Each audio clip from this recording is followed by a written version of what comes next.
If you want to understand Brexit and what happened last night, Britain's relationship with the EU, the whole thing, stop. Don't think about that stuff. It's not really about that. This is a global phenomenon. This is a revolt against technocracy and elites telling everybody else what to do. At the end of the day, for the past 20 years, 80% of the people have been told 80% of the time by the top 20% what to do, what to think, and what's good for them. Guess what? They've figured it out. The 20% needs to listen, because if they don't, they're going to find something out. The Hamptons is not a defensible position.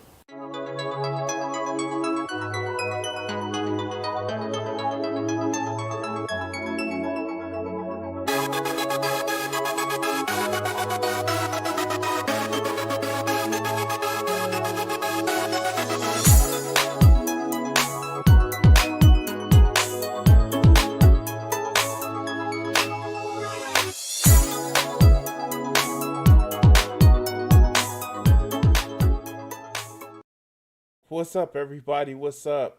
It is me, Crimson60620, and I am here. Yeah, how's everybody doing today? I know I don't really normally do a Friday video, even though I'm fucking supposed to do a Friday video. Monday, Wednesdays, and Fridays, right?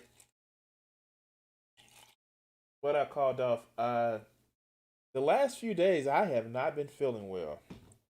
And so I called off, actually rested most of the day, was sitting back watching YouTube most of the day, try to put some things together for, I'm actually trying to get a better, like, layout of my studio and shit like that, and yeah, it's one of those things where it's just like, just trying to do better. Anyway, how's everybody doing today? Everybody good? Everything working out well?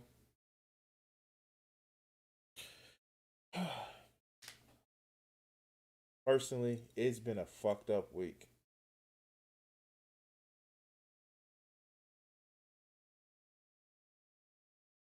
What's up, everybody? What's up, Flip? What's up, Flip? Um, and what's up, Abram? I this is the first time I think I seen you in the chat. Welcome, welcome, welcome, welcome.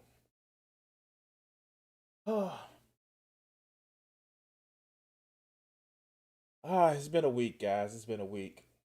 We narrowly survived the insurrection of a country.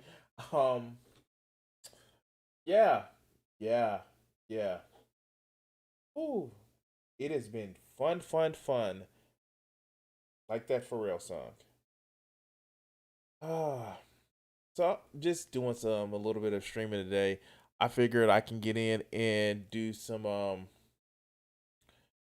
I guess I can do a couple of videos, go over a couple of things. Um let's see what you guys actually think about some of the shit that I find interesting.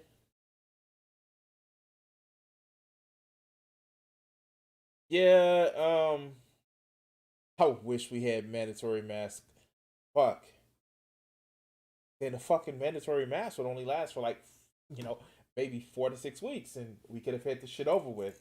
But President, I hate science, fuck him. And after his failed coup attempt, because that's what the shit was, a failed coup attempt.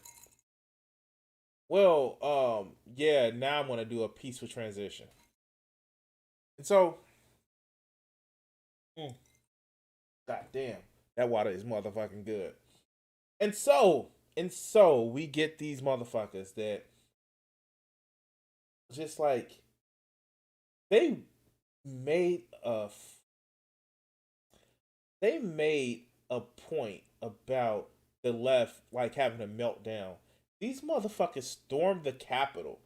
Stormed the motherfucking Capitol as because they lost. Their dear leader lost. So let's go through some let's let's go through some shit today. Um let's start off with something of a lighter note.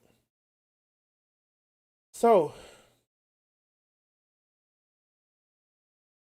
we have this guy. Hold on, let me just bring it up. Congratulations, Mr. Biden. But on Let's bring this guy up. Commentary. Have you heard of the 1619 Project? Stop. So, as I was saying, we have this guy, and let me just bring this shit up on the big screen. Wish I would have had this shit shut up before, but no. Yeah. So a while ago, I used to watch a comedy / parody channel called Awaken with JP. And you kind of get that he was making fun of everybody. He had like the fun little takes, and he had the inspiration of he had a fun little TED talk about casting away the fears and doing your dream job and shit like that.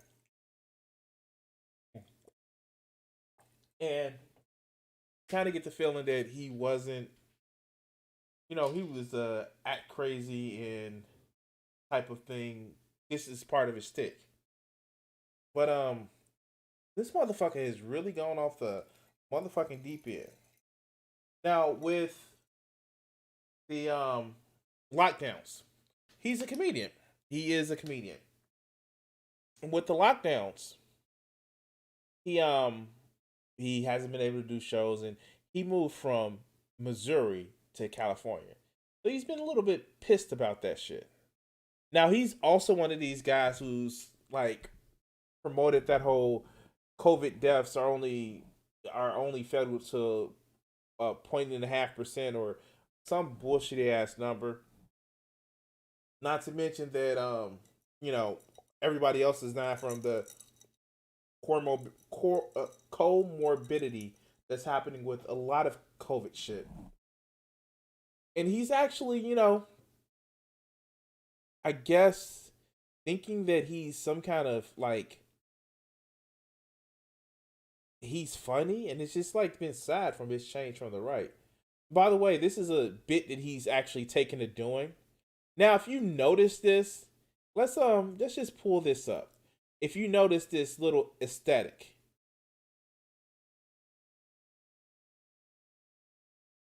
we're gonna pull this up, and we're gonna actually go to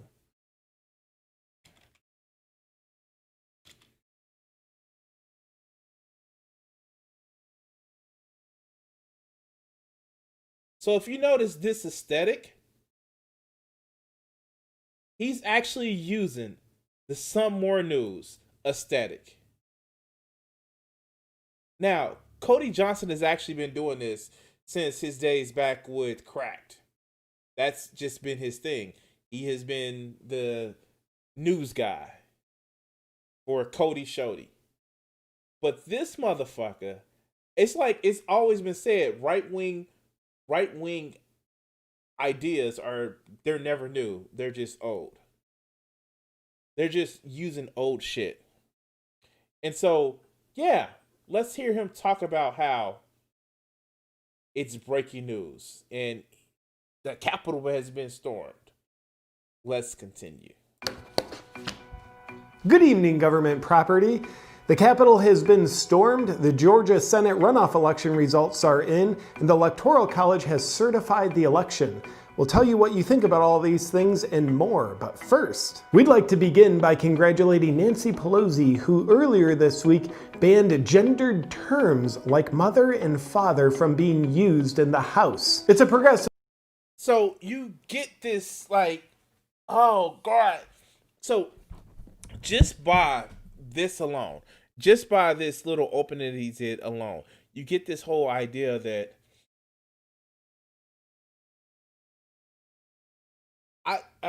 the whole just starting off with good evening government property. What the fuck now? Like, this is what I don't get about these right-wing motherfuckers, right? These right-wing motherfuckers always want to say that, oh, it's about freedom and you know, they want to say that, you know, the government is trying to control you. But they're doing shit to try to get you to fucking listen to them and actually just stoke this fucking fear. And, like, it doesn't make fucking sense. And it wasn't just a storm. This was a coup attempt. I don't get this shit. It's like, dude, what happened? What happened? Are you mad because you can't do comedy shows like you want to? Fuck. Let's continue. Step to help dissolve the loving fabric of families that is so troubling. It's also a much needed and powerful step towards censoring God. Now, this motherfucker has never been about the God grift. And not only that, let's just be honest. Let's be very honest. Families are more than just a mother, a father, 2.3 kids, and shit like that. There are all types of families. I think Mrs. Doubtfire covered this shit back in the 1990s. Sometimes it's a family with 2 daddies, 2 mommies, more than one mommy or daddy. That's not what, oh my God. This whole bullshit about a nuclear family, that shit was invented in the fucking 50s. But let's continue.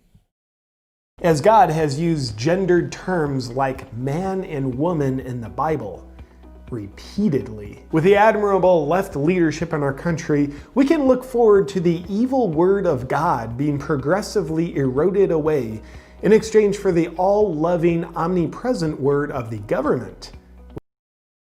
Wait. Fuck! Okay. Who has read the Bible? That bastard Yahweh in there is not all loving and all forgiving. I'm just saying, like let's be honest here. If you read the Bible, besides what just people been told, you will see it's not just all loving and shining rainbows and bullshit like that. And I'm tired of these motherfuckers who actually believe that the government isn't made up of people. The government is made up of people. They're made up of people. And guess what? There are fucking employees. But these motherfuckers want to sit back and say, government, bad because, I don't know, reasons. It's not like they, don't have the power of the voting, vote out the people that they don't like, vote in the people that they do. But they want to put these people above God. And when you say, maybe we shouldn't have any unjust hierarchies, they look at you like you fucking crazy. But they want to go back to God. But let's continue. Which seems to be more trustworthy than God. On a note of ungodly... The government has done less genocides.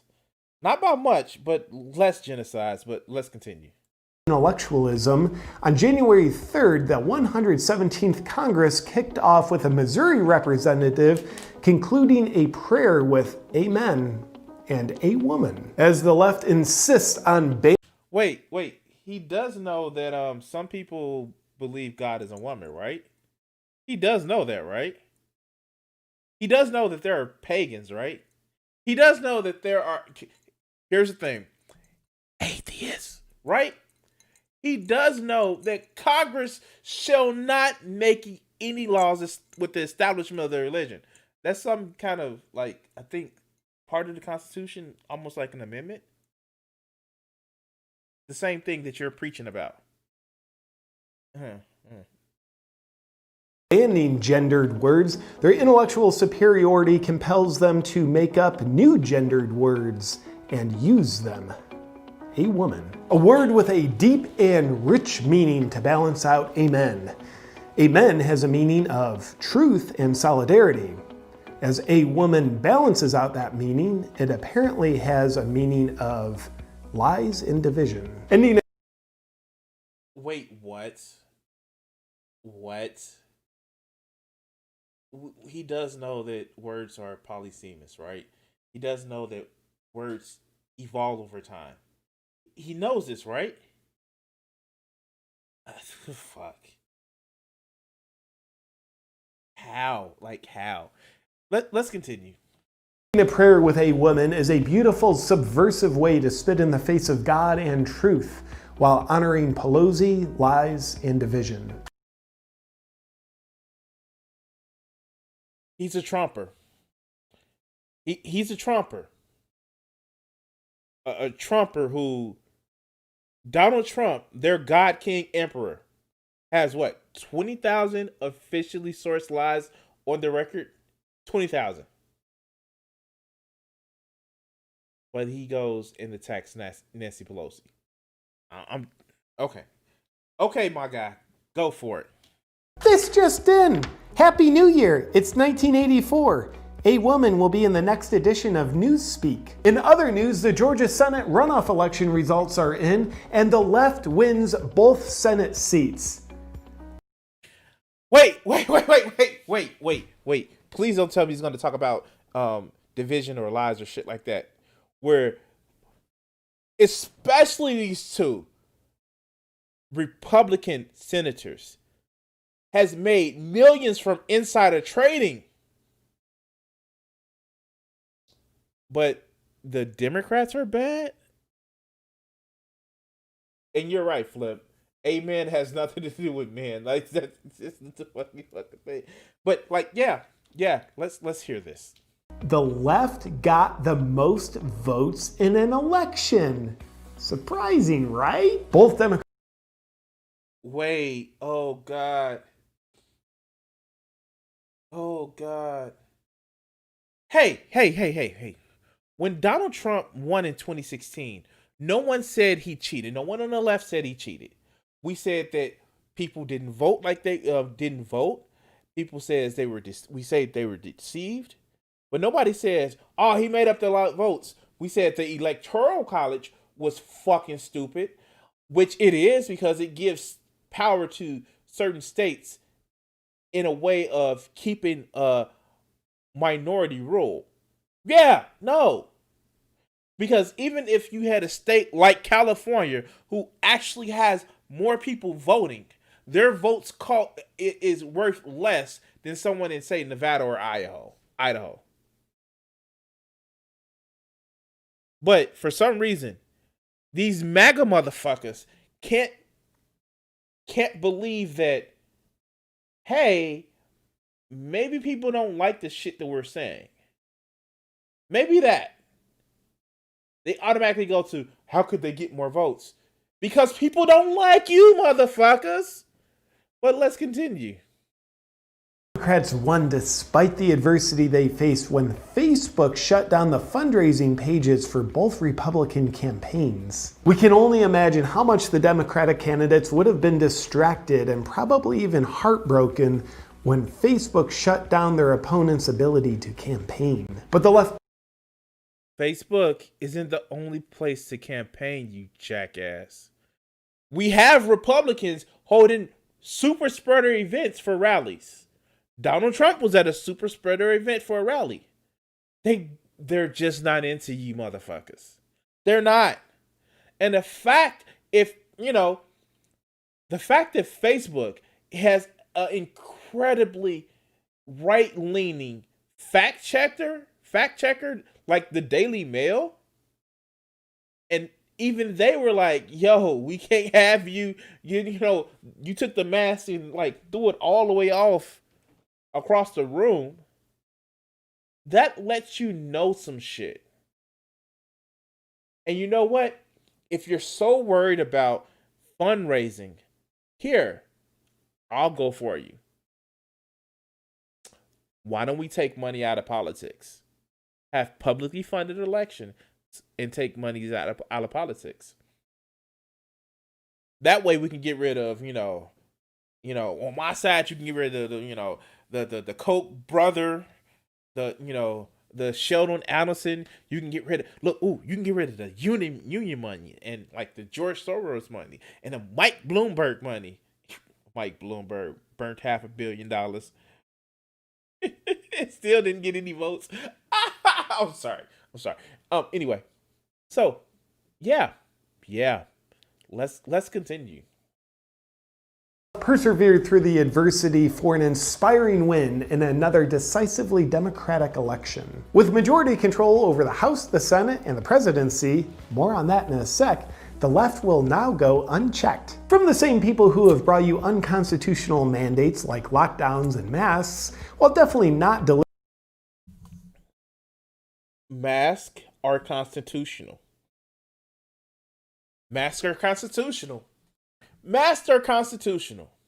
Tell you what, you asshole. Why don't you go out in public showing your asshole and tell people that loin covers, fucking underwear, pants, whatever, aren't constitutional? Tell somebody that.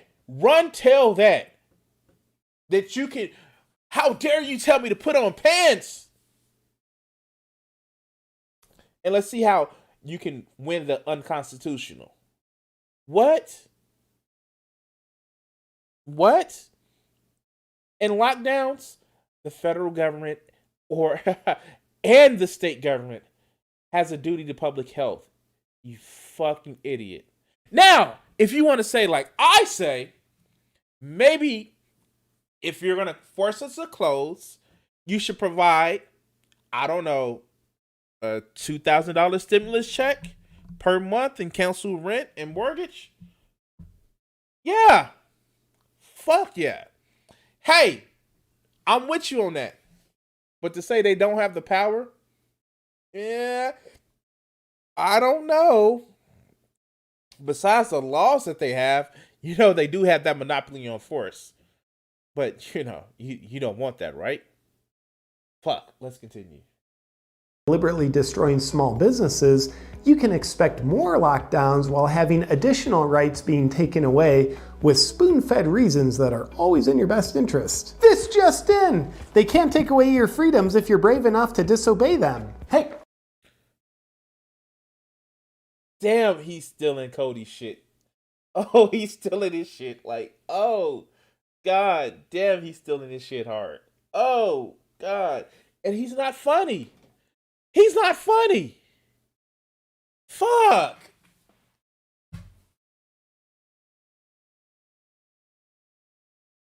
Yeah, the U.S. really doesn't have a left. We have center left at the most extremes, but in politicians. But yeah, exactly. How the hell did this get in here? And it's written in misgendered ink. I want you to find who did this and put them on AOC's blacklist.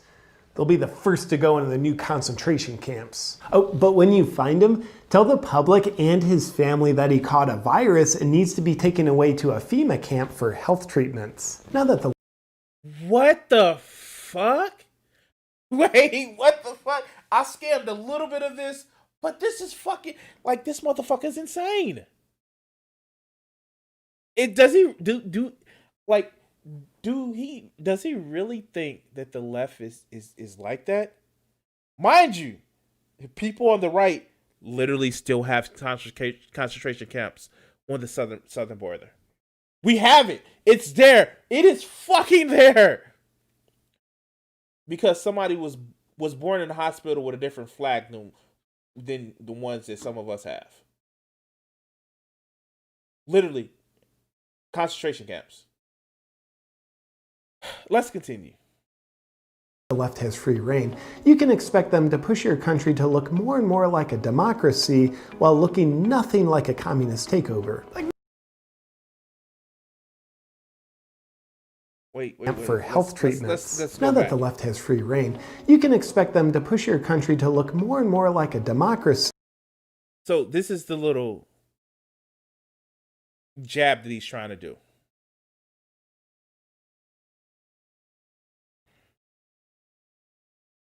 Let's do terrorists. If I can spell it right.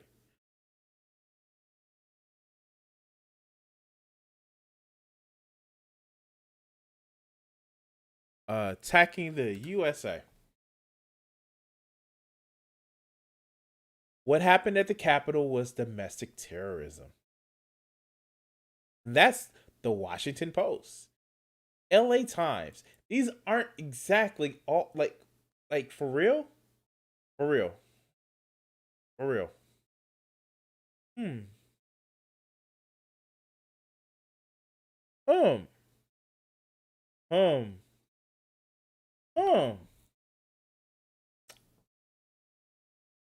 A lot of this shit, a lot of the domestic terrorism and, attacking Washington, D.C. are literally people on the right.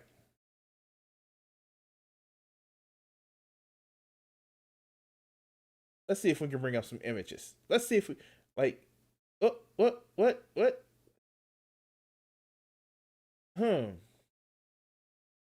Did he not just, let's go back to this. That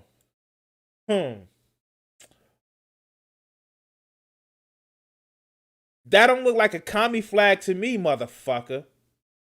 But, let's continue. While looking nothing like a communist takeover. Not at all. Definitely not that. But if it was that, they'd still call it a democracy while they were doing it. So it'd be cool. Why would they call it a democracy? Because more people want, to get rid of fucking income inequality. More people want more rights.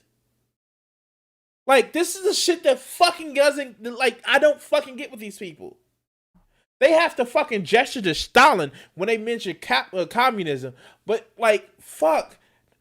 They won't give a full reason why they're scared of fucking communism or socialism or shit where it's a more equal opportunity. Because they know these motherfuckers are some doughy motherfuckers who sit back and the only thing that they have good for themselves is because they were told that they're better because reasons. But let's continue. And in other news, at the Capitol, as Congress convened to certify votes, hundreds of thousands of Trump supporters gathered so the mainstream media could call them all racists. They had Confederate flags, you fucker! Oh my God! I'm sorry. Earbud warning. I'm sorry. They had Confederate flags. They had Nazi flags. They literally had Nazi flags.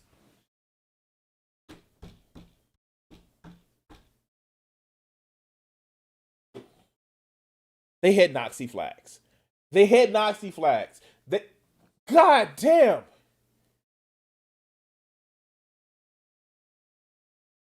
And indeed, our independent fact checkers has verified each one of them is a racist. And their secondary reason for Wait.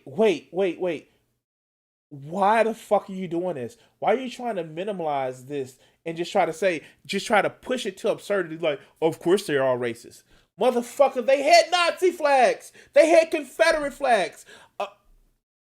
These are the people that we fought against because they wanted to hurt people of a different race. What the fuck now?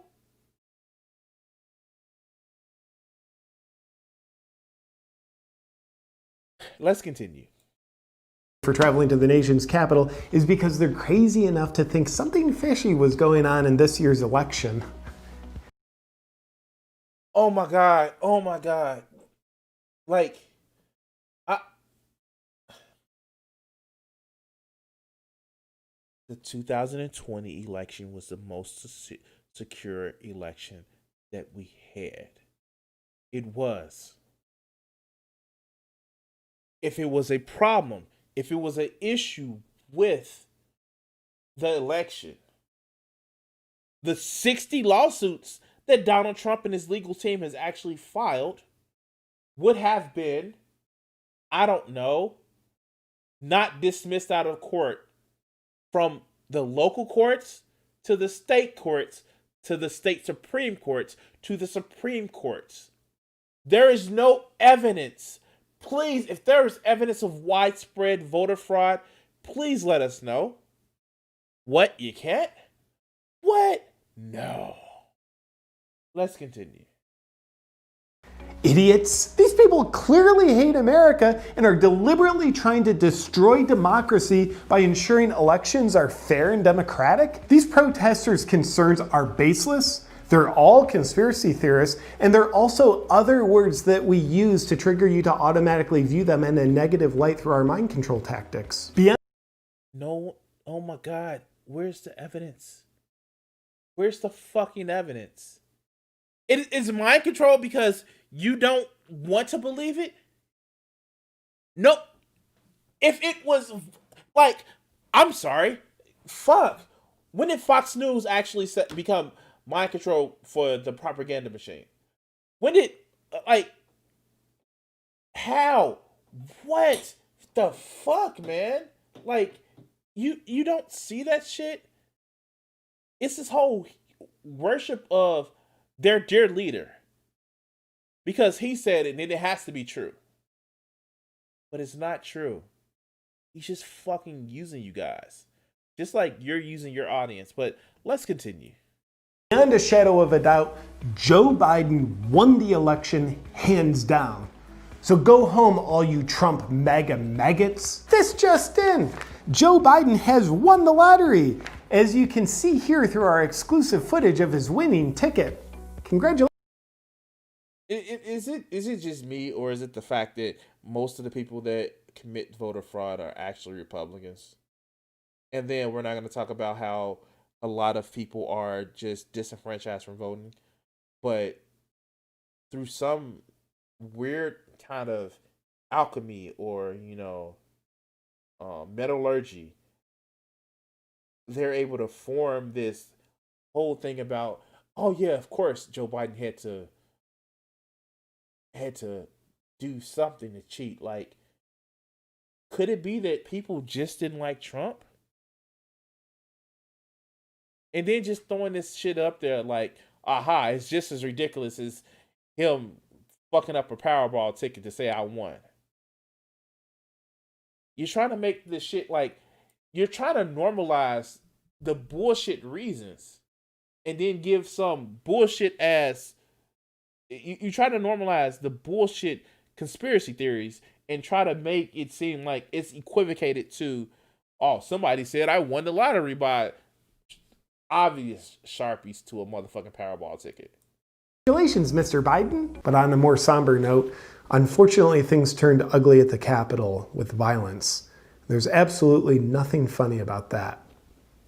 Before those unfortunate events, protesters stormed the Capitol, as you can see here, when barricades were opened for them by police. Conspiracy theorists suggest the most unruly protesters were Antifa in disguise, just trying to wreak havoc to make Trump and all his supporters look like they're dangerous and trying to overthrow democracy. Yes, we know that Antifa, who literally means anti-fascist, will go do some fascist shit because of reasons.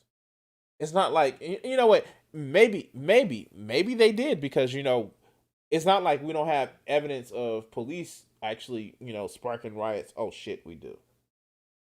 But because these people aren't, these Trump protesters are good, honest people that just have a concern.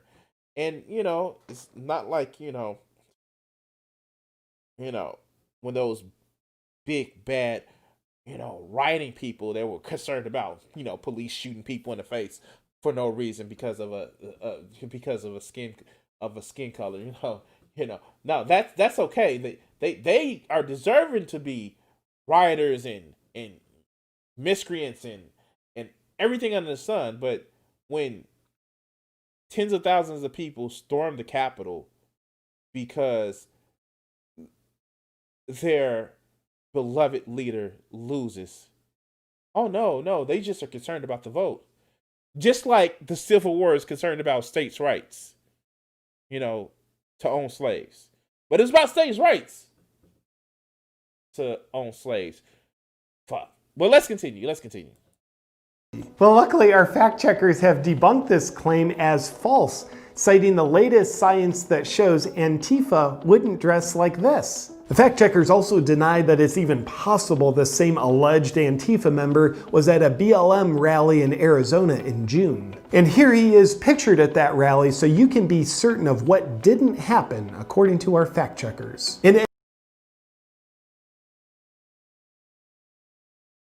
He has Nazi tattoos. The fact is, yeah, you know what? You're absolutely right. There are some people that were on Antifa websites that were at the rally. You know why they were on Antifa websites? Because Antifa was saying, look out for these motherfuckers, they're Nazis. Oh, wow. It's almost as if during Antifa protests, there are counter protests with stupid ass Proud Boys. Fuck.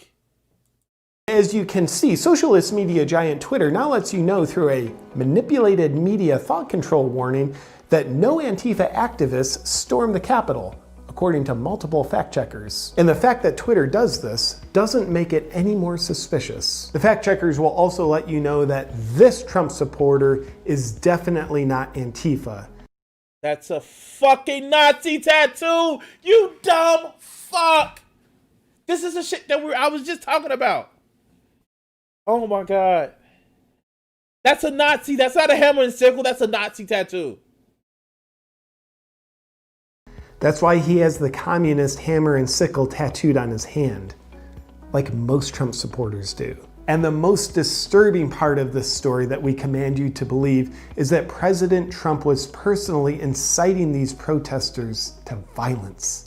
He literally said, go to the Capitol and make sure that they hear you. That's why his Twitter is taken down. That's why Facebook and Instagram banned him. Because he was inciting violence. He was inciting an insurrection. The motherfucker should be up for treason charges. And they should have used the 25th Amendment to get... Like, it's at a point now. It is literally at a point now where the White House counsel is telling people, don't talk to Donald Trump because you can be brought up on treason charges. But no, these are peaceful protests. Fuck out of here. Like, dude is not funny anymore. Like, I used to watch some of his old shit, but it's just like, he had his money tied into doing comedy shows and shit like that. And like, now it's just like, I don't know.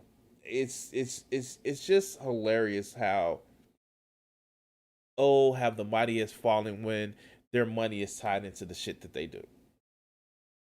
But anyway, guys, oh God, this was supposed to be a feel good when when I first started the show, and it's just like, got to deal with people who think that, of course there's some manipulation and shit like that. Like, you don't even see this shit.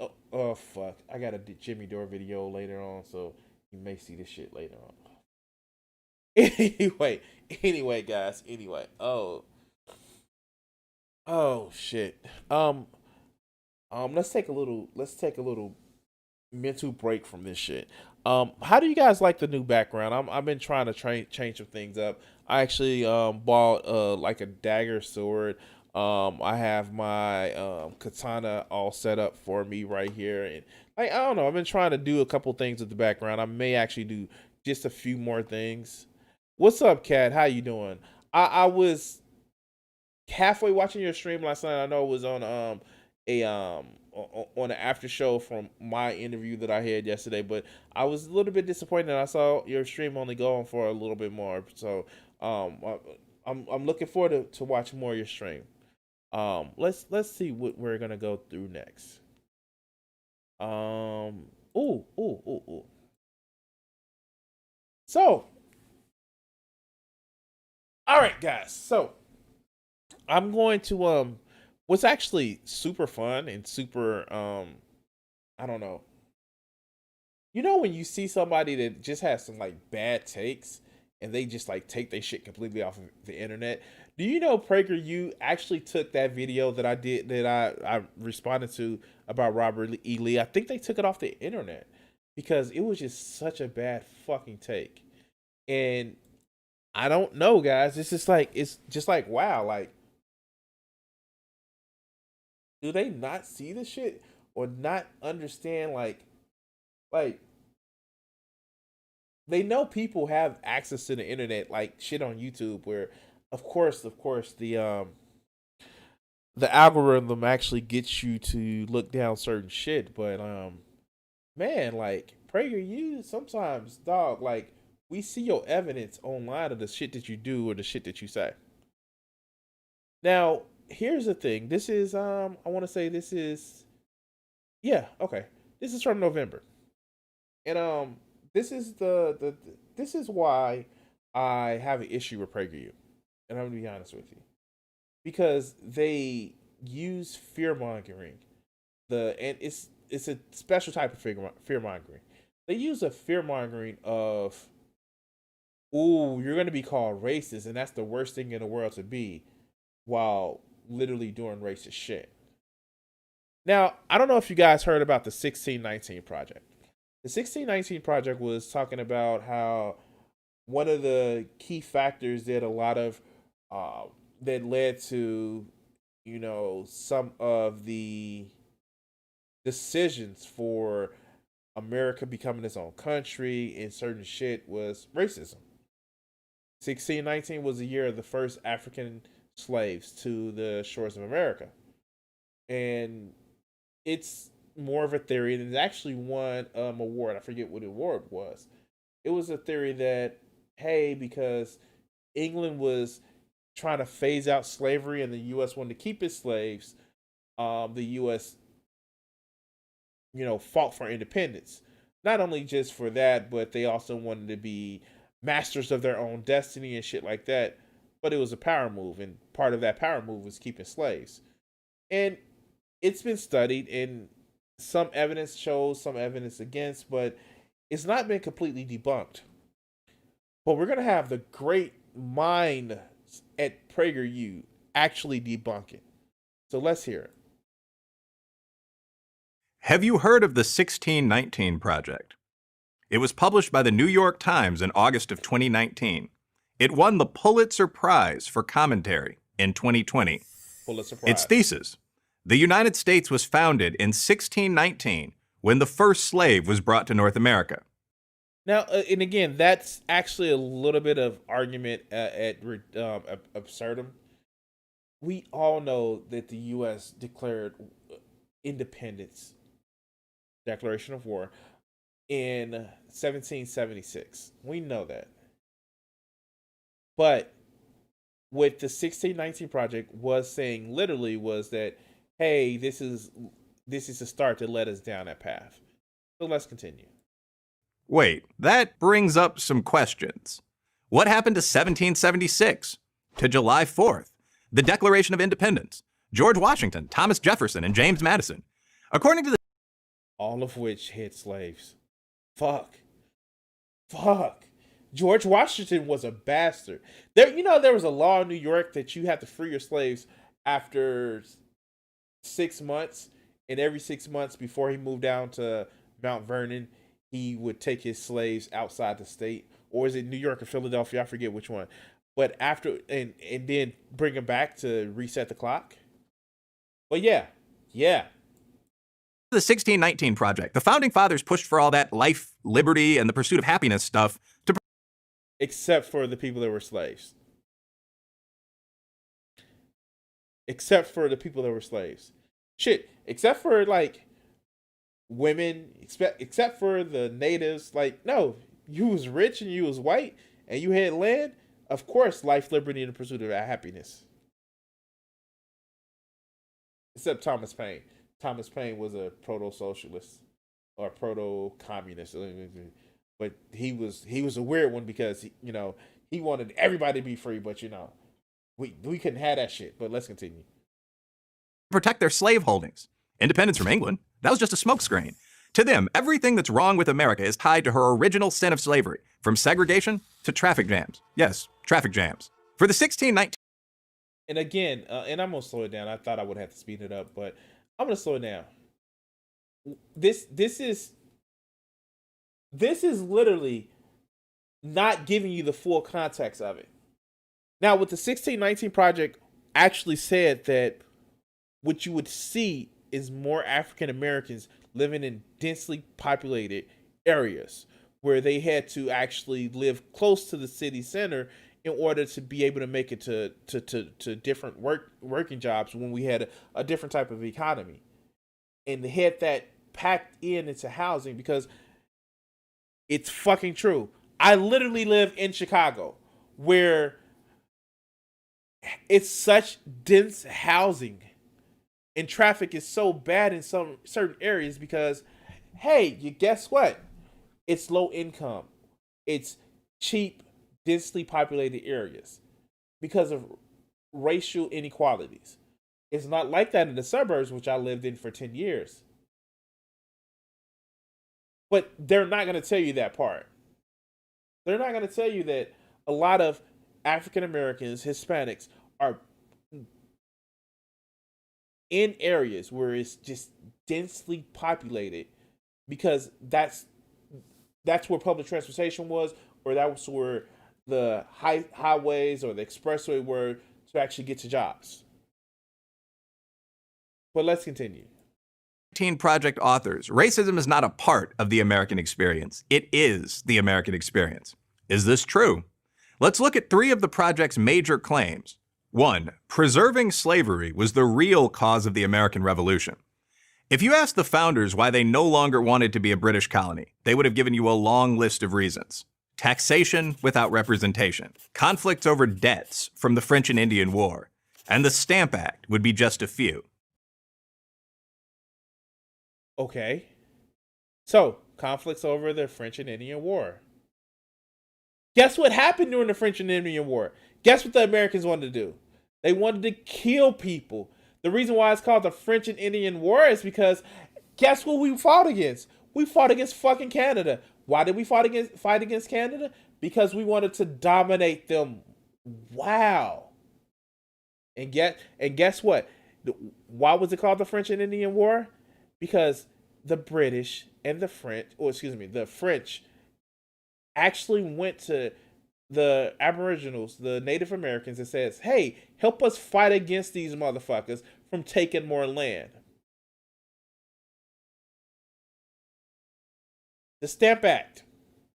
Taxation without representation. The American colonies were making a lot of fucking money off of, sugar. And the Stamp Act had to do with taxation or taxation on different. I'm sorry, I may be confusing it, but I believe the Stamp Act had to do with what was not the stamps as you get in mail, but the actual official products from England where you can actually get. So black markets popped up and people had an issue because they wanted to get around the taxes and the official Stamp Acts. I'm just saying, it sounds as if more of the people who wanted revolution wanted to keep profits for themselves. What? No. And what were they using to make the profits? Give you a hint. They were using people to make the profits. People that they didn't want to pay because that cut into their profits. But let's continue. Probably most important was the burning desire to be free, to chart their own destiny as a sovereign nation. That shit sounds familiar. I wonder who else had that fucking, I don't know, desire to have agency. I seem to think it was a Oh, the Confederacy. Fuck. Let's continue. Protecting slavery, slavery was not under threat from the British. In fact, Britain didn't free the slaves in its overseas colonies until 1833. 50 Whoa. Wait. Notice that little sly little jab there. They didn't free the slaves from their overseas colony until 1833. It's almost as if they had already freed the slaves in the home country and were trying to work to free them across the globe. 57 years later, after the Declaration of Independence. Yes, the subject of slavery was hotly debated at the Constitutional Convention, but that was after the war was won. 2. It's almost as if it was a topic that they needed to talk about because it was important. Oh, wait, it was. Slavery made America rich. Slavery made some Americans rich, true enough. Eli Yale, for example, made a fortune in the slave trade. He donated money and land for the university that is named after him. Slavery made George Washington rich. Slavery made Thomas Jefferson rich. It made a lot of the founding fathers rich because they sold shit without having to pay their workers.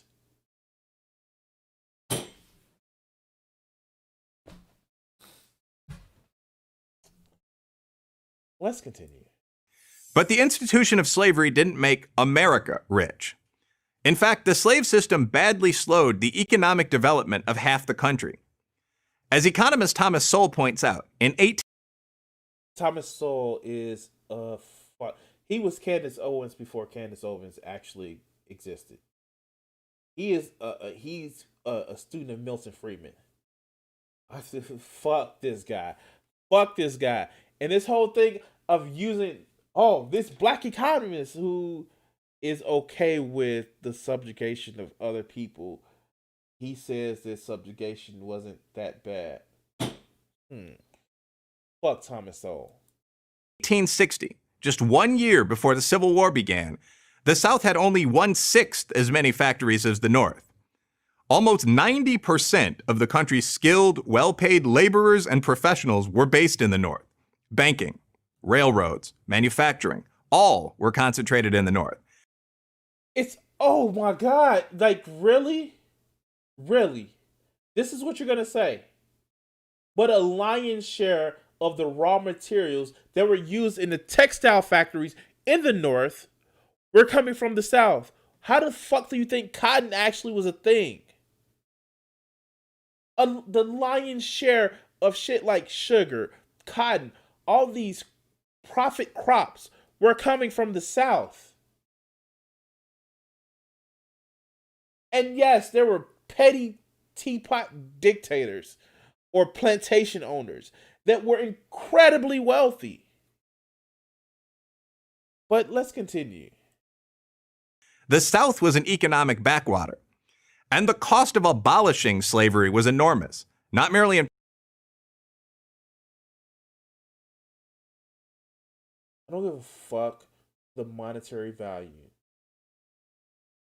Like, is this really what the hill that they're gonna die on? That it costs too much to free the slaves? Wow. Let me. I may have paused at an incorrect in an inconvenient time. Let's hear this shit. In terms of dollars, Lincoln borrowed billions to pay for it, but also in terms of human life. 360,000 Union soldiers died in order to free 4 million slaves. That works out to about 1 soldier in blue for every 10 slaves freed. It's hard to look at that butcher's bill and conclude that the nation turned a profit from slavery. And many things have happened since 1865. Wow. Did he just Wow. Wow. Did he just really say this shit? Like, how do you say that shit? How do you just like say, wow? Like, how? Fucking how? How do you even say that shit? Like, well, it costs how do you equivocate actually because he said it, Union soldiers. How do you equate one life for another as if you're weighing them on the fucking scales of fucking the fucking scales like that? Guess what could have just happened? The South could have just freed the slaves and called it a fucking day. That's it. That's it. We wouldn't have had to go to war. We wouldn't have had so many people die. We would have had it would have been an issue. No, but no. No. Well, the Unions lost 360,000 people. Wow. Let's fucking continue. In the almost 200 years since the Civil War, the population of the country has grown almost 900%, and our national GDP has increased 12,000%. Slavery did not make America rich. 3. Racism. Wait, how does that even equate? How does the national debt now equate to America being rich? When they say America's rich, they're talking about a select few. The 1%. But wow. How does those two things follow? How do those two things follow? Let's continue. Is an unchangeable part of America. This argument is more philosophical than scholarly, but it undergirds the entire 1619 project. It's also pernicious because it suggests that the United States is an inherently racist country that can't overcome its flaws. I mean, like, I don't know about can't, but it will take a lot of motherfucking effort that a lot of people aren't willing to do. I'm just saying, it was founded on the extermination of a native population that was already here. Let's just fucking put it out there. The United States was founded on killing the Native Americans that were already here. That's just a thing. And it was built on the back of unpaid labor through slavery. And fostered in the belief in its infancy that white people are just great and everybody else deserves their place underneath them. So yeah, we would have to do a lot of motherfucking heavy lifting to change that perception. Can we do it with the right people? Maybe, but it will take some time. Yet that's exactly what it's done. Today, America is the most successful multiracial country in history, the only white majority country to elect a black president twice. Of course,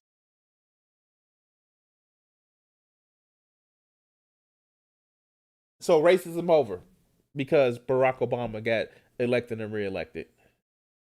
Never mind, the person that followed him directly was a racist piece of shit. But racism over, right? We don't see color anymore. Except for when the colored people are running away from the police and we shoot them in the back. Or, walk into their car and we shoot them in the back. Or maybe pass off a fake $20 bill and we put our foot on their necks. No. Racism over, right? Right? Progress has not always been smooth. There have been terrible setbacks. But to compare American attitudes about there have been some terrible setbacks, but we did get better. Race today to America 100 years ago, let alone to 1619, is absurd. Here's a fact that should be better known. 2 million black Africans have come to America as legal immigrants from countries like Nigeria in the last 50 years and have become one of the most successful groups in the country. Oh my God. You know why? Because they already have money. If they can make the trip from an ocean away to America, it's because they already have money. These aren't the poor and huddled masses yearning to be free. These are people that have money. These are businessmen. These are doctors. These are lawyers that literally already have money that are coming and are living in a country where they already have businesses set up. But fuck, let's continue. Why would these folks move to what is often called an evil, racist country? Because unlike many people lucky enough to be born here, they know that America is a land of opportunity for everyone. It's also only fair to note that while blacks have heroically fought for our rights, often against great odds, we haven't done it alone. A vast number of decent whites have also advanced the cause of racial equality. To cite, yeah, they're usually, people that also face racial inequality. Some of the people that have been the staunchest allies against racial injustice are our Jewish brothers and sisters. And not to shit on anybody who, yes, white people have helped because they've actually seen that, yes, fuck, being racist is shit. But there are a lot of people that are out there, at least, a few thousand, that would love to keep racism in its place. See Washington, D.C., Wednesday, January the 6th. one of countless examples, the U.S. Senate that passed the landmark Civil Rights Act in 1964 contained 98 whites and 2 men of color. And they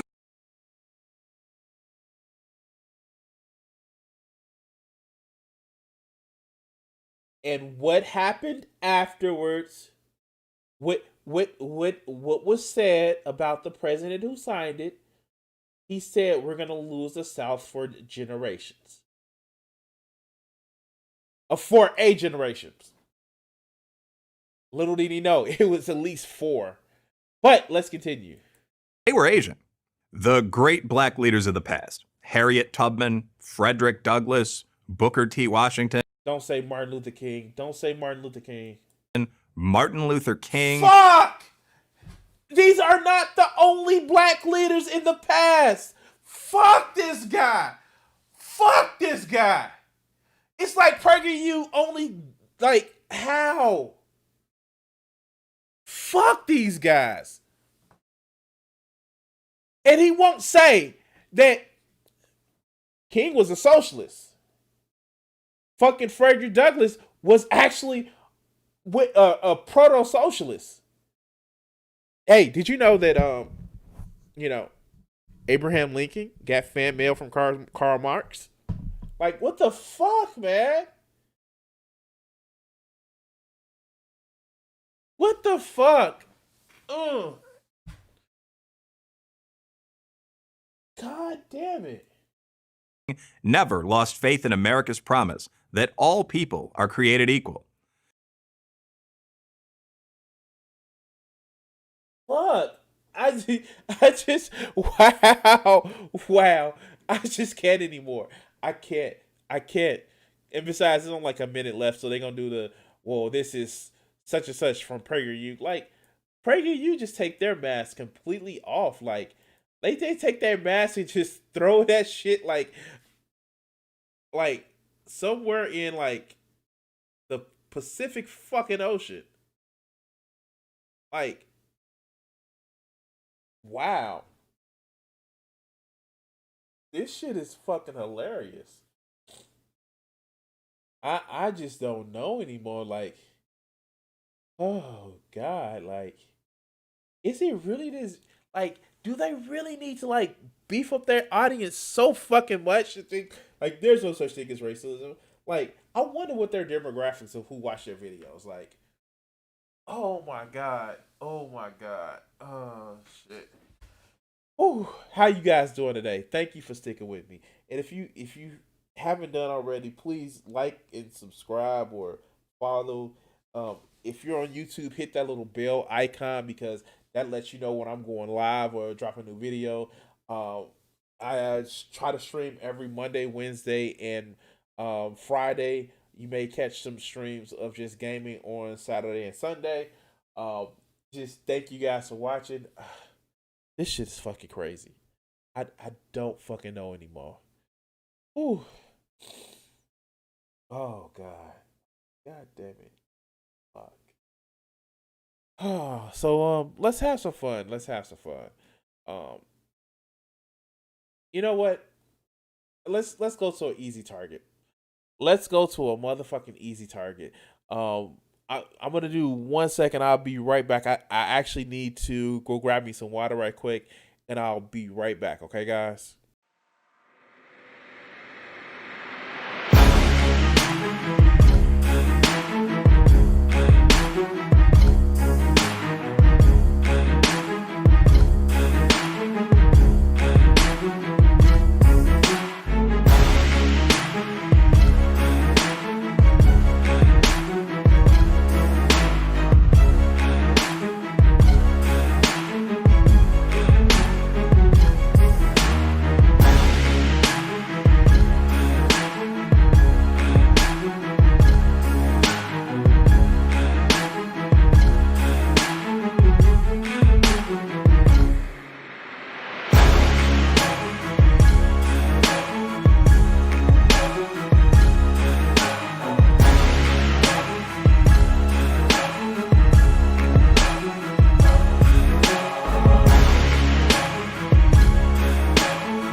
All right, guys. Thank you for coming back. For staying with me.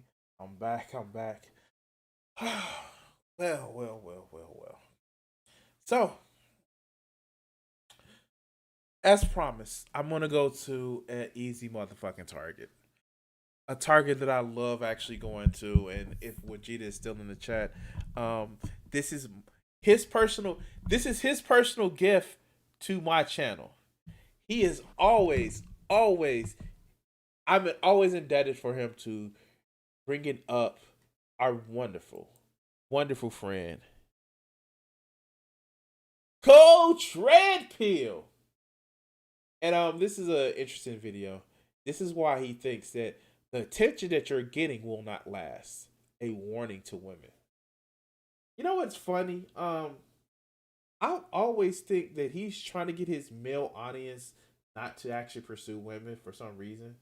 Like, I don't know. Like, I know he's had a shit time with women, but like, it's just like, it seems like he wants his audience not to like women for some reason.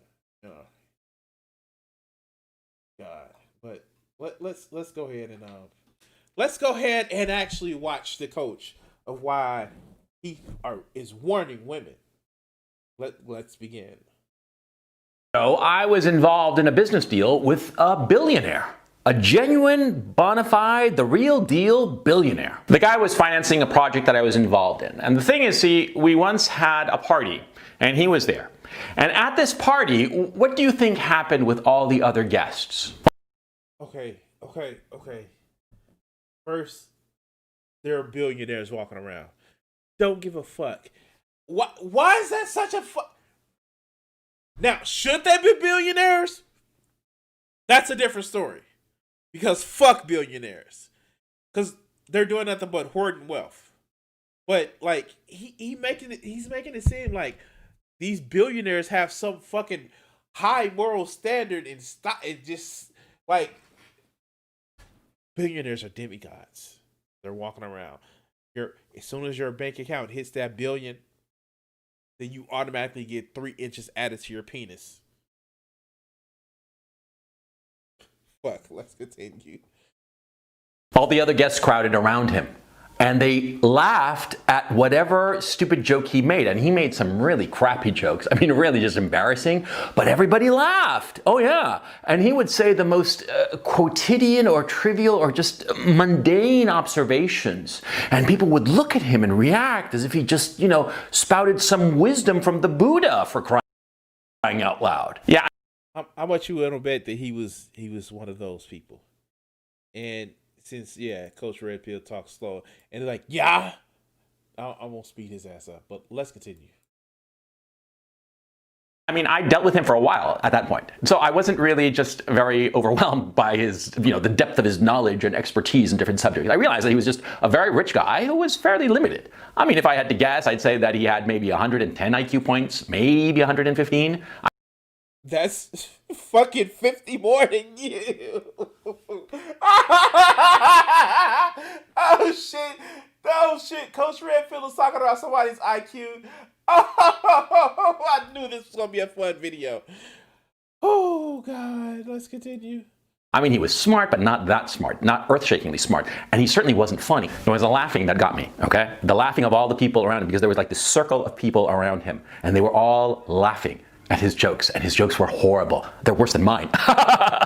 And the funny he thinks he's so fucking, oh my God, he got him. His joke's worse than mine. Got him. Fuck.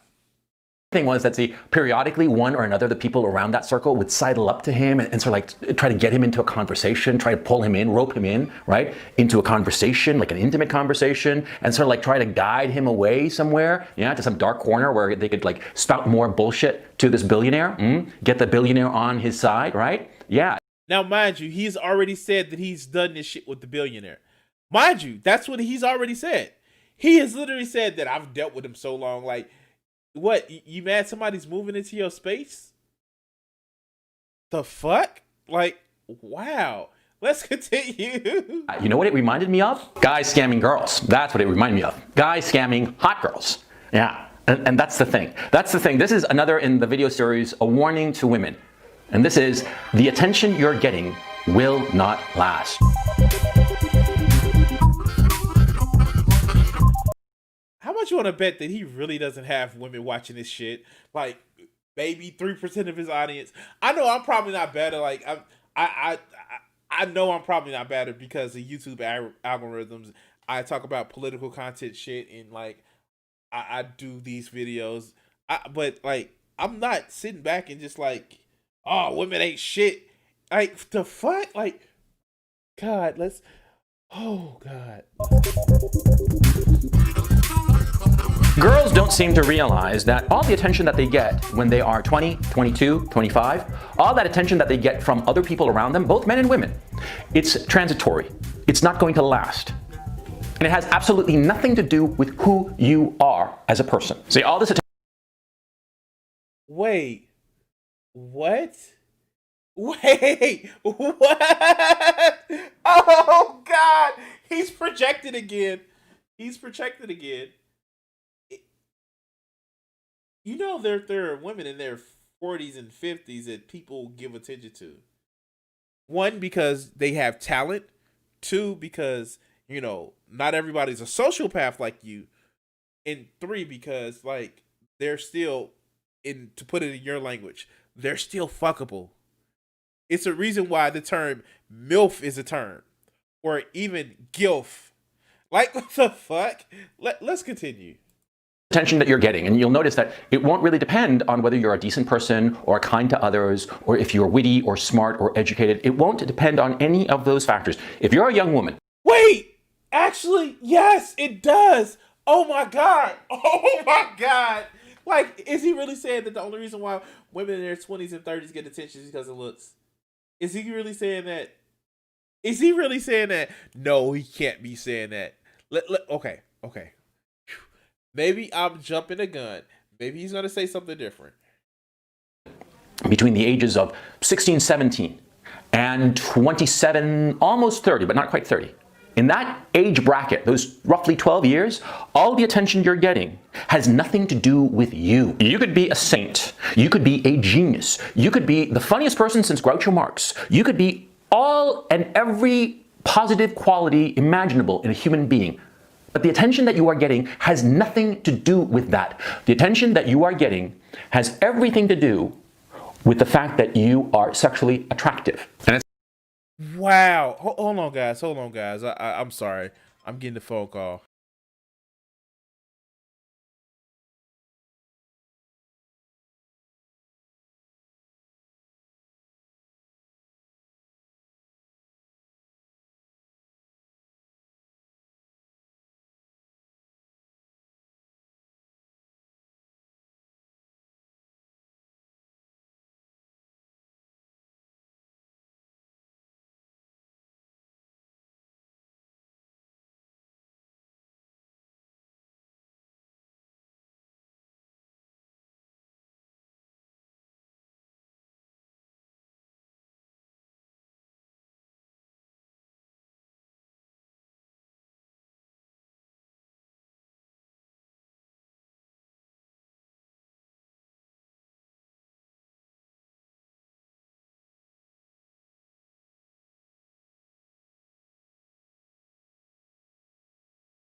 I'm sorry about that, guys. I had some business I needed to take care of. I'm sorry about that.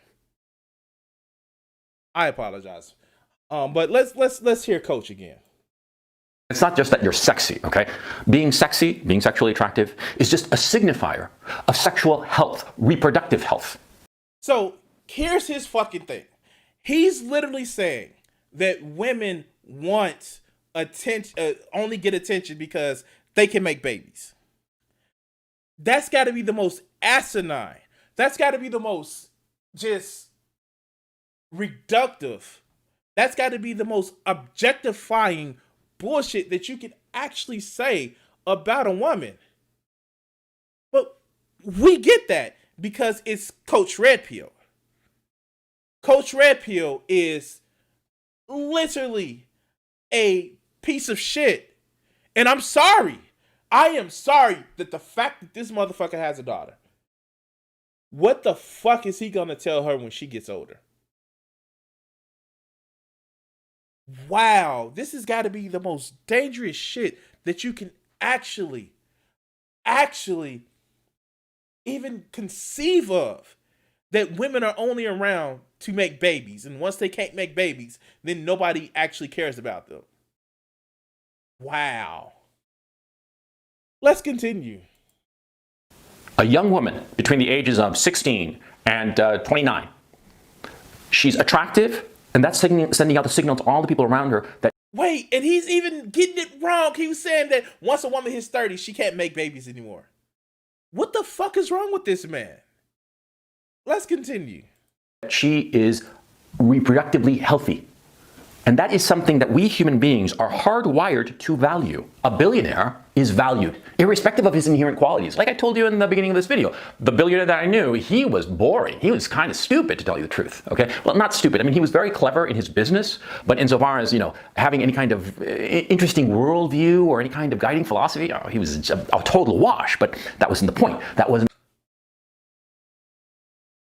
Being able to have children has infinite more value than fucking paper. How? And not only that, if oh my God, is he really have such an issue that he thinks that the only reason why women want attention is to make babies? The fuck? And he equates that to a billionaire. And listen to the way he's talking about this billionaire. He's talking about like, oh, he's a loser, he's stupid, and like he was smart at one thing, but other than that, he's stupid. So where are you going with this, Coach? Are you literally saying that no matter how gifted or talented a woman can be, as long as she's making babies, she's valuable? Coach, I'm gonna have to introduce you to that Bronze Age mentality needs to fucking leave. But let's continue. Why people were interested in him. They were interested in him because of his resources. Same thing with young women. You're a young woman, you're getting all this positive attention, right? Do you think it's because of you? No, it is not. It is because you are sexually attractive. It is because. You're right, Flip. This is definitely incel type shit. This is supreme incel type shit. Notice he said 16, 17. Like, he's literally going to this thing where it's just like, wow, like you gotta get him young, and like they can't have too many partners and shit like that. Like, wow. Hey, Coach, I'm gonna say this. You have more value as a person, or at least you should, than being able to reproduce. Like, that should be like at the very bottom of the list of your totem poles of actually wanting to get to know somebody, or even like even if you want to say you want to fuck somebody. Like, damn, like it shouldn't be just because you want to reproduce. But let's continue. Because you have the possibility of successfully reproducing. Human beings value you because of that, not because of who you are. They don't really care who you are. Just like those suck-ups who surrounded that billionaire, they didn't care what the billionaire was really like, who he was as a person. They just cared about the fact that he had resources. Same thing with you as a woman. And oh my God, he didn't go on to the Stephen Molyneux, the egg watcher and shit like that. Wow. Wow. Is he really saying that the only reason why people would want to interact with a woman is because, like, and this will be the same motherfucker that will get pissed off at women that says that, oh, women just want your money and your sperm. Like, this is the same motherfucker. Your money, your sperm, and, like, to give you the attention that they can't pick from someone else because they have a hole in their heart. This is that same motherfucker. Let's continue. here's the difference, a key difference that you as a young woman have to understand. See, a guy who's a billionaire is going to be a billionaire for decades, probably until the end of his life. It's actually very difficult to lose $1 billion, right? But a young woman who is sexually attractive, a young girl, you, 22, 25, you're sexually attractive. Fuck that bullshit. I hate that verbal tick. Will end. And once it ends, you will become invisible. And that's inevitable, okay? Guys, incels, creeps, call us what you will. We talk about the wall. The wall is... Did he just admit that he was an incel? Did he just admit that he was a creep? Wow. I'm going through water too fast. Let's continue. Is an age at which a woman is no longer considered sexually attractive. And it's like an on-off switch, okay? I know the age that a woman isn't considered sexually attractive. It's called being dead. It like literally fucking Eartha Kitt, boy. She was sexy as hell. Lena Horne, like she was in her 70s. I would fuck it, man. God damn. Oh, god damn. Ooh, it's called being dead. Like that's the age that women become sexually unattractive. And even still, there are motherfuckers that fuck dead people. God, does he really think that his audience won't age past 40, 50 and still won't find women attractive? Like, fuck. Let's continue. Okay? A woman can be considered very sexy and very attractive, and a lot of guys can pursue her when she's in her early 20s, mid-20s, late 20s, early 30s, but all of a sudden, somewhere between the ages of 32 and 37, it's like a switch goes off, and no man finds her attractive anymore. How?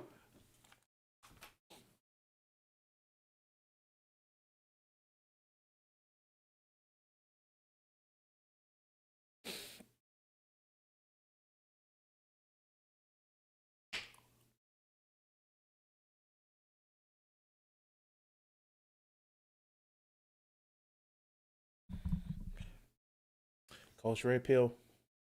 I am 37, about to be 39. There are women in their 40s that I find attractive.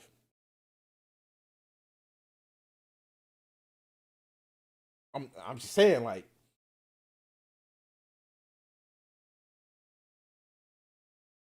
you are getting I'm getting strong. The incel vibe from this shit, like strong. And when did he release this? October, yeah. Getting strong incel vibes from this shit. Ooh, super strong incel vibes. That's called the wall. And it hits every woman, no exception. No exception whatsoever. And the difference is, for many women, catastrophic. They don't even realize it because they never understood why they were getting all of this attention. Fuck, like, we have proof that there are women in their 50s and 60s that we still find attractive. How? Man. Fuck. Let's go. Jane Fonda. Man. Man. Oh, I'm with your activism. Oh, I'm with your activism, Jane. Oh, yeah. Oh. Fuck, like, really? Really? They thought that they were getting all of this attention, positive attention, from all the people around them because of who they were. And then all of a sudden they're 35, 37, and that attention is just poof, gone. And they think to themselves, what happened? What's going on? I mean, I'm the same person as before. Why are these loser guys chasing me instead of the hot guys who used to chase me last year? Because that's what happens. See, the hot guys, the attractive guys, the rich guys, the guys who have the nice clothes, nice haircuts, and all the rest of it. You hit the wall, and they're gone. They don't pay attention to you anymore. Yeah. There's no fucking wall, motherfucker. If there was a wall, women in their 40s and 50s would not be getting married. Newsflash. People are getting married. People are fucking. People are just like, yeah, they are still fucking well past the age of the wall. There is no motherfucking wall. The only wall that is being hit is for, I don't know, men that may be in their 50s that can't exactly perform like they used to. Maybe they're 52 and maybe they have a YouTube channel and then they want to blame it on the women. Like, what the fuck, Coach Red Pill? Really? What the fuck? We have, like, the whole Mrs. Robinson meme. Hello, Mrs. Robinson, are you trying to seduce me? Like, what the fuck? Like, we have evidence and proof that the shit don't happen. But let's continue. Yeah. That happens all the time. You don't believe me. Of course you don't believe me because I'm a guy, right? And I'm an ugly guy. I mean, look at me. I got a gray beard, a lousy haircut, and crappy cheap clothes, and you don't believe me. Okay, don't believe me. So why don't you do this? I don't believe you because we have women in their late 40s and 50s that I still want to fuck. Like, let's just be honest here. Like, I still want to fuck them. But let's continue. For me, look at those women in their 40s or 50s even, with those very expensive clothes from Prada or wherever the hell. Very expensive and very well applied makeup, very expensive plastic surgery, very expensive hair. Some of these don't actually need plastic surgery. And yes, a lot of the people that see what he's actually alluding to are rich people, rich women. He's alluding to rich women. But there are still some MILFs that in their 40s and 50s that I will still try to get to know in an intimate way. Salons and whatnot. Why do you think they're doing all of that? Why do you think that they are spending tens of thousands of dollars, literally, and sometimes hundreds of thousands of dollars on the plastic surgery? Why do you think that they are doing all of that? Oh my God. Wait. It's not just men getting it's not just women getting plastic surgery. Culture appeal. Like, we literally have, let's see if I can picture it. Like,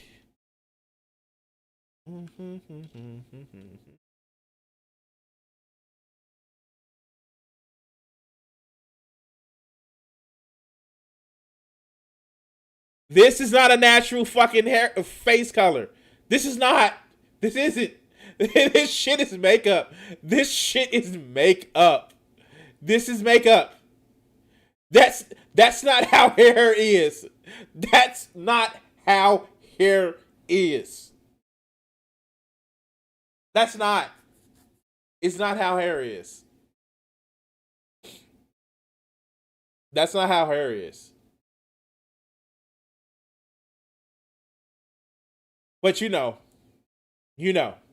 men don't do that shit, right? They're doing it to recapture their lost youth. They're doing it to recapture that sense that they were sexually attractive. Women in their 40s and into their 50s even, and sometimes even into their 60s, for crying out loud. They plump up their lips to pretend like they were back when they were 22, when they had plump lips, and now, of course, they're in their 40s and they don't. They have these thin lips that denote age, inevitably. And they plump them up with all kinds of injections and whatnot, all kinds of plastic surgeries, makeups and whatnot, creams and all the rest of it. Why? It's to mimic the face that they had, the looks that they had when they were 22, when they were sexually attractive. They're trying to recapture that attention, and that attention is gone. It's never going to come back. Mind you, he's already said that men get these fancy cars, try to make a lot of big bank. Like, I don't know, like, No, lips don't deflate. And that's the fucking scarier part about it. He actually believes that they deflate.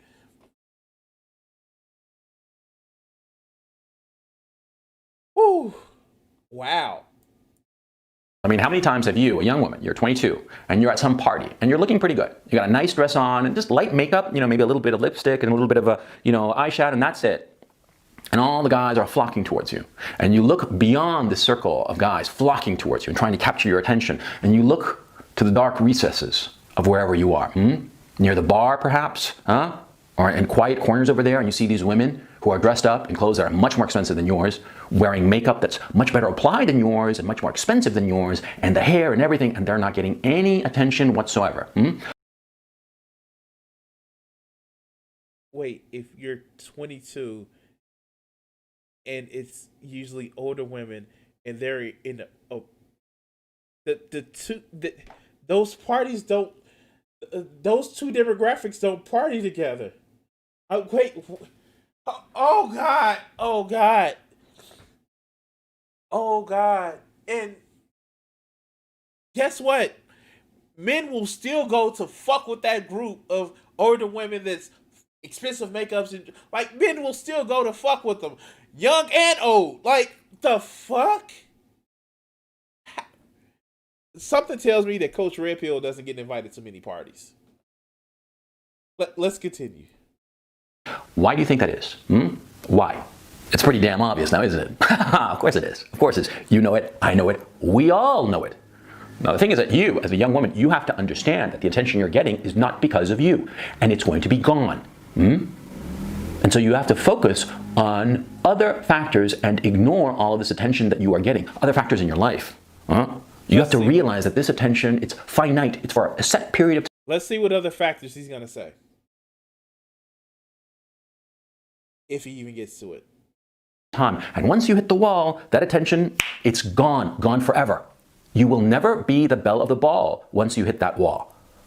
You will never be taken seriously. You will never get this whole group of people surrounding you, wanting to make you smile, telling you jokes, telling you interesting things, wanting to take you here, there, take you to Cabo San Lucas, take you to... Again, I know 30, 40, and 50-year-old women that like literally still get taken vacation. Capri, or take you wherever. All of that is going to be gone, and it's never going to return. Yeah, it's like being a billionaire, but like the money is like strapped to a bomb, and once the bomb goes off at a certain date, poof, no more money, you're no longer a billionaire. It's like that. You have to realize what's going on, and therefore you have to realize that all this attention you are getting, you have to make the most of it while you can, and use it to achieve the things that you want in your life by leveraging this. Oh, did he just really tell women? Oh my God, he is not going to tell women to make themselves a baby factory while they're young. He is not going to do this. He is not going to do this. Please don't tell me he's going to do this. Please don't tell me he's going to do this. Oh God. Oh God. Oh God. Oh God. He's about to do it. Understand that this attention will be gone. The $1 billion that you have will just vaporize. So you have to make hay now while you can. Get the things that you want out of life now while you can. A lot of women foolishly use this time to just have a good time. Go to the boats in Monaco and wherever the hell. Wait, he is gonna say this shit. Oh my God, he's gonna say this shit. Get guys to pay them for expensive doodads and whatnot. Gold diggers do this all the time. Gold diggers think that material goods are what. I'm gonna need you to pronounce gold diggers better. I'm just saying. Maybe because I have them speed up. Is going to satisfy them, and they only want material goods. The expensive purse, the expensive clothes, and all that kind of crap. But you're a woman. What you have to be thinking to yourself is, what do I want out of life? Do I want to have a nice family? Do I want to have a lot of children? Do I want one child or 5 children? Some women want. And this verbal tick is just fucking goddamn.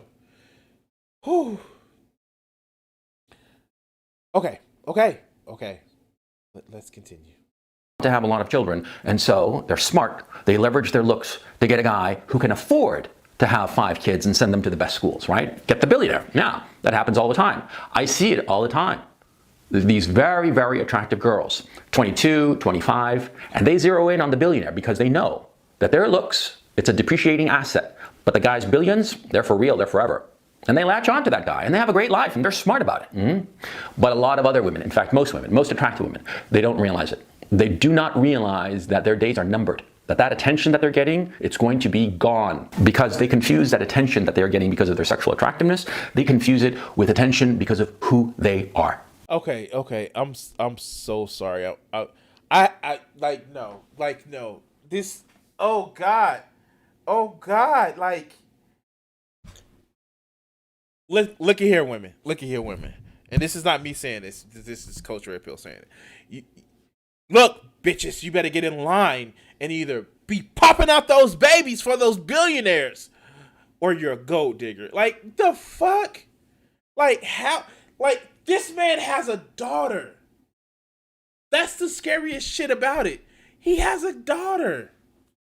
Wow. Like, how do you even like come up with this shit in your mind? I'm sorry. Maybe because I feel that I should be taken serious for more than just my penis and my wallet, that I would extend that same courtesy to women. I'm just saying, like, I maybe that's just me. But I'm somewhat of a functional person, some sort of sane.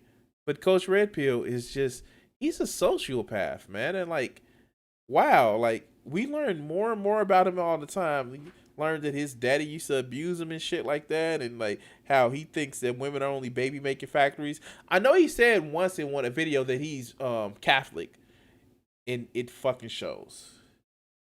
But anyway, guys, we're gonna keep moving it along. God damn, like, oh God, wow. Whew. Some people are just like, wow. I just don't know sometimes. It's just funny. It's fucked to like see some of this shit. But anyway, so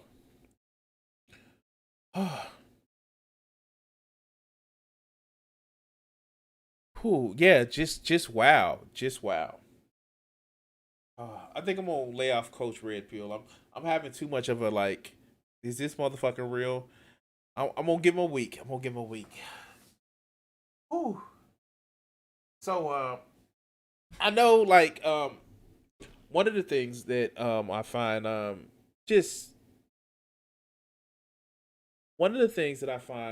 just fucking amazing is right-wing people that actually do have some sort of production value. This shit is fucking, like, at least they're some sort of creative. They can't be creative with ideas. They just have to be creative with like bullshit, basically. So let's talk about a channel that I did like see off of another left-wing creator. We're gonna go and talk about the pageantry of Magog of Morstar. Let's see, and let's hear his interesting style. So let's go. See,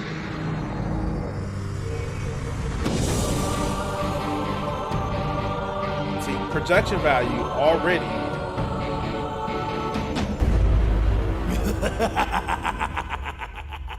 You know what? Like, the thing about it is, like, I fucking thank my patrons that I have now.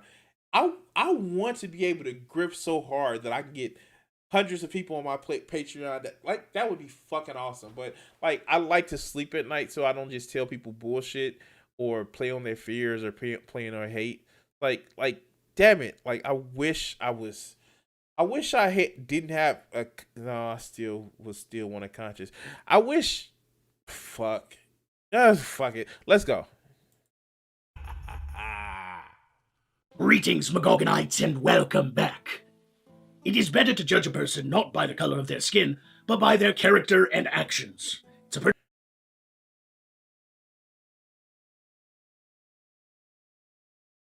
Oh, Thank you, Kami. Thank you for following. First of all, I'm gonna say this, and I do have them sped up, but like, goddamn, to talk like this for more than fucking 2 minutes would hurt my throat. Like, how? What do you have to do to exercise your voice like that? Like, I'm just saying. But fuck. Let's continue. I do want to make sure that I hate when right wing people say that you shouldn't judge people by the color of their skin, but the content of their character. To use it as a shield to say you think white people are bad. Like, no, motherfucker. We think that your attitude that you have is fucking bad, but you will never get to that point. But fuck, let's continue. Pretty simple life philosophy, actually. If you act like a dirtbag asshole, I shall treat you like one. Okay, if that's the standard that we're judging each other by, I'm willing to go that standard with you, man. But let's continue. I don't care if you're an elf, an orc, or a fairy. You're all just skeletons trapped in a skin cage to me, future members of my undead army. However, this is not the case in your world. You people are incredibly judgmental when it comes to the skin cages you're all trapped in, even to the point of feeling guilty for being trapped in a particular skin cage. Wait, he's not gonna do the whole white guilt. Oh god, he's not gonna do the white guilt shit. Oh my god. Oh my god. Okay, let's go. I'm here to tell you, white guilt is still racism, because it's based on the idea that you as a white person are superior. You dirtbag assholes. Okay. So yeah, sure. It's about. Oh my god, I'm not even somebody that subscribes to white guilt. I'm not. I don't.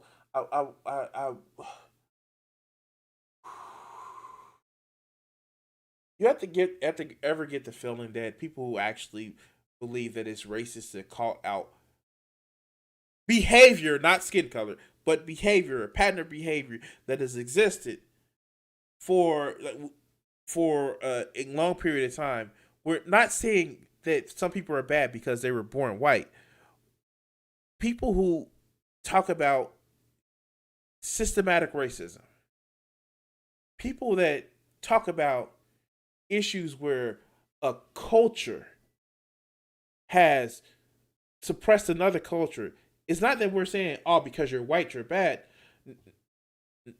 We're not even tying it to one person. We're talking about a fucking system. Okay, Flip.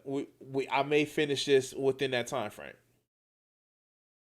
What do you mean we're lucky to be white? It's not luck, it's privilege. Well, that really depends on what country you live in, doesn't it? Oh my god. So you use it like, okay, maybe I'm guilty of this shit. Maybe I do this. Maybe I grab some of the cringiest fucking videos to prove a point. Like, we just sat through a Coach Red Pill video. But this, oh my god. And he's not even using it. Like, I get it. It's a cringy video of people writing privilege on their face. Because, you know, there are certain shit that you actually can see on other people's face that, like, lets you know that, like, hey, this person may have the perception of being bad. And let's just address this right now. So let's get it out in the open. White privilege isn't saying that people automatically get winning lottery ticket because they're white. That's not what white privilege is. And I'm tired of fighting that fucking straw man. It's that you don't have to make up for a perceived negative looking, of negative viewing because you're not white. That's what white privilege is. It doesn't say, white privilege doesn't mean that there are no poor white people. There are no white people that don't have any disadvantages. That's not what white privilege is. White privilege is literally saying that you don't also have to start with an additional negative. That's what privilege means, dog. Except for the uber wealthy, privilege means that you don't have an already built-in deficit. But let's continue. Do you think it's a privilege to be white somewhere like China, North Africa, the Middle East?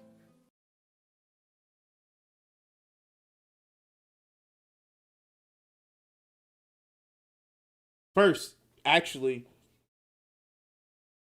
compared to people of African descent, if you go to China and you have one person that's European descent and one person that's African descent, guess who is seen with an automatic deficiency?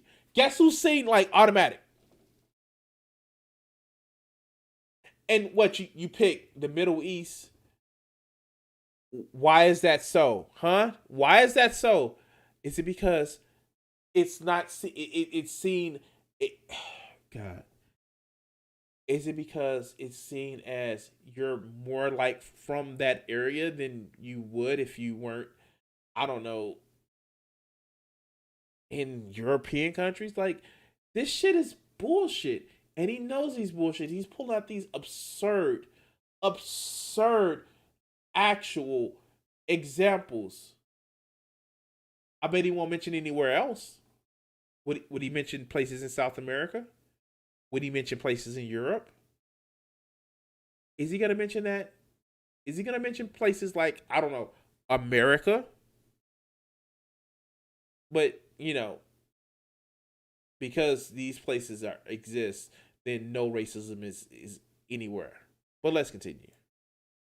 We're privileged that people see us, not a color. Well, that's not true at all. You fucking idiots see white people as the evil patriarchy. You don't even know anything about an individual, and you're already judging them by their skin cane.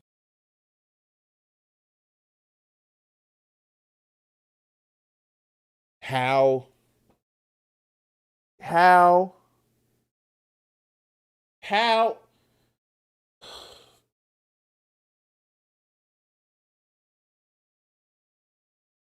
you just ignored the whole context of what she said.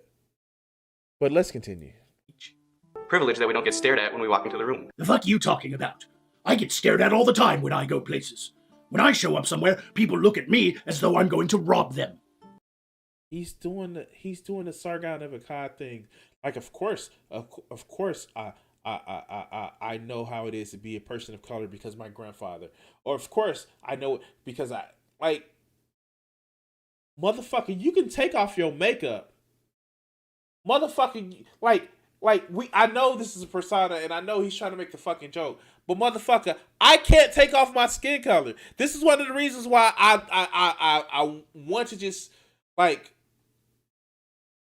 metaphorically choke tankies, because they want a revolution and they want to start a war. But guess what, motherfucker? You can take off that fucking LARPy ass uniform and go about your daily life. But if it was somebody like me, I can't take off my uniform of appearing to be on the left. I can't do that. I can't take off that uniform. Just like this motherfucker, he can get rid of the makeup. Like, he actually has some, like, projection value. But he can take that shit off.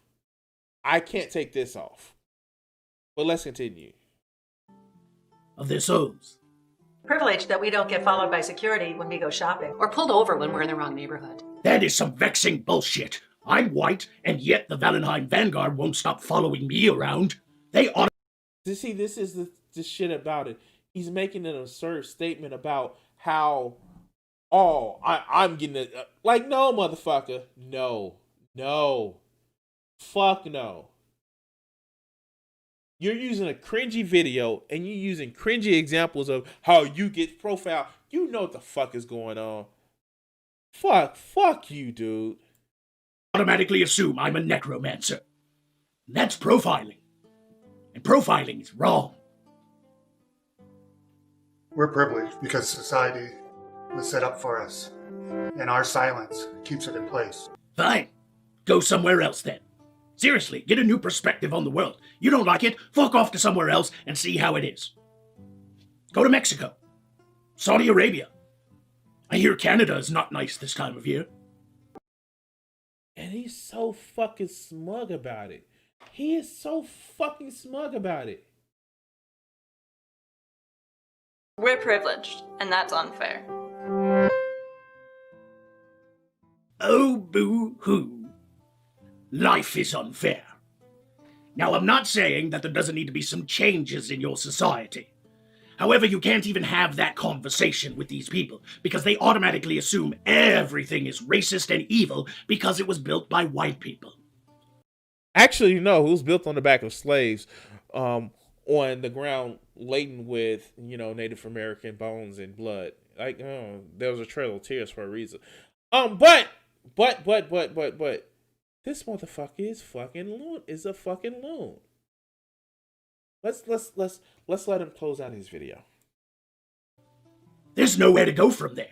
That conversation is done before it even got started. Life has been good for them, and they feel guilty about it. But here's the kicker. It's a superficial guilt. You see, deep down, they know the only thing they can do is blame themselves. Because if they're white, and they try to have a serious conversation about, say, black-on-black crime, they get called racist.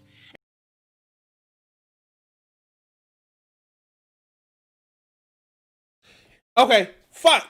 You want to talk about black-on-black crime? Let's talk about white-on-white crime. It's at 80%. What are we going to do about the white-on-white crime? Oh, you don't want to bring that shit up. You don't want to have that conversation. It's almost as if you kill people you live around. Fuck. This is the shit that I'm talking about. Like, this whole thing about, this is just a signal to, like, I'm surprised he don't throw in the 1350. Or, like, PragerU actually says 1360. Like, the fuck? Why don't we talk about the rash of motherfucking husbands that put their wives, cut them up and chop them up in the blue barrels and put them in fucking, like, it's a white person problem? Or why don't we talk about all the school shootings? Like, that's a white person problem. Or how about we talk about, motherfuckers storming the DC Capitol? Majority of those people was white. But the first thing that you say, well, we can't talk about racism because nobody wants to talk about the black-on-black crime. Cool. Let's talk about the black-on-black crime. What is the number one predictor of crime? Is it poverty? Is it poverty? Is it poverty? What? You know how to solve that? Why don't we make sure people have more economic opportunities?